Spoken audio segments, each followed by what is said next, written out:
Bible చెప్తుంది, పర్వతములు తొలగినను మెట్టలు తత్తరిల్లినను నా కృప నిన్ను విడిచిపోదు. ఆమేన్. Praise lord. దేవుని కృప అనేది ఒక పెద్ద గిఫ్ట్. మానవులకి దేవుడు తన కుమారుడైన యేసుక్రీస్తు ద్వారా ఈ లోకానికి పరిచయం చేశారు.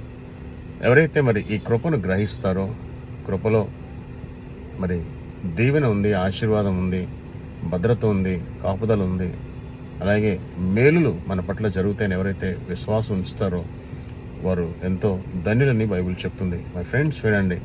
శ్రమలు, ఇబ్బందులు, అలాగే ఆర్థిక ఇబ్బందులు, వ్యాధులు ఇవన్నీ ఉన్నప్పటికీ మనం ఎప్పుడైతే విశ్వాసం కోల్పోకుండా నిరీక్షణతో అబ్రహాంలాగా కనిపెట్టి ఎదురు చూస్తామో దేవుడు మనల్ని మారుస్తారు.